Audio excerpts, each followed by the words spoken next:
నమస్తే, welcome to NCN news. నేను సంధ్య. బులెటిన్లో ముందుగా హెడ్లైన్స్ చూద్దాం.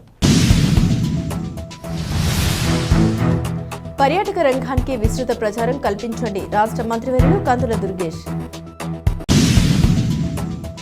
ఆంధ్రప్రదేశ్ రాష్ట్ర పర్యాటక రంగానికి వివిధ రూపాల్లో మరింత ప్రాచుర్యం కల్పించి పర్యాటకులను పెద్ద ఎత్తున ఆకర్షించాలని పర్యాటక, సాంస్కృతిక, సినిమాటోగ్రఫీ శాఖ మంత్రి కందుల దుర్గేష్ అధికారులను ఆదేశించారు. వెలగపూడి సచివాలయం 2వ బ్లాక్లోని తన ఛాంబర్లో మంత్రి కందుల దుర్గేష్ అధ్యక్షతన 30 అంశాలతో కూడినటువంటి అజెండాపై మార్కెటింగ్ కమిటీ 2వ సమావేశం నిర్వహించారు.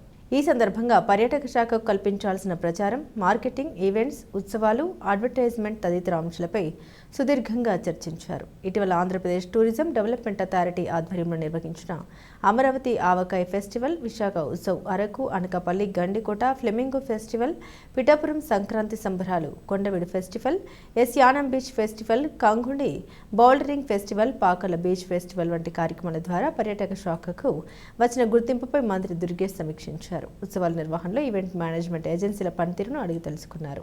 తక్కువ బడ్జెట్తో ఎక్కువ మందికి చేరేలా సోషల్ మీడియా ప్రచారాలను వేగవంతం చేయాలని అధికారులకు సూచించారు. రాష్ట్రంలోని పర్యాటక ప్రాంతాల విశిష్టతను తెలిపే డిజిటల్ కంటెంట్ వీడియోలను వైరల్ చేయాలని ఆదేశించారు. పర్యాటకులకు లభించే వసతులపై స్పష్టమైన సమాచారం అందించాలన్నారు. సంబంధిత ఉత్సవాలకు కల్పించే ప్రచార ప్రణాళిక, tourism brochures, coffee table books, అందుకు అయ్యే ఖర్చులను అధికారులకు మంత్రి దుర్గేష్కు వివరించారు. ఇటీవల జరిగిన ఉత్సవాలను బాగా నిర్వహించినందుకు ఏపీటీఏ అధికారులను మంత్రి దుర్గేష్ ప్రత్యేకంగా అభినందించారు. ఈ సమావేశంలో పర్యాటక శాఖ special chief secretary Ajay Jain, APTA CEO మరియు ఏపీ టీడీసీ ఎండీ ఆమ్రపాలి ఖాటా, సమాచార పౌర సంబంధాల శాఖ డైరెక్టర్ విశ్వనాథన్, ఆర్థిక శాఖ Lakshmi, APTA marketing and communication అధికారిని పద్మారాణి, పర్యాటక శాఖ అధికారులు తదితరులు పాల్గొన్నారు.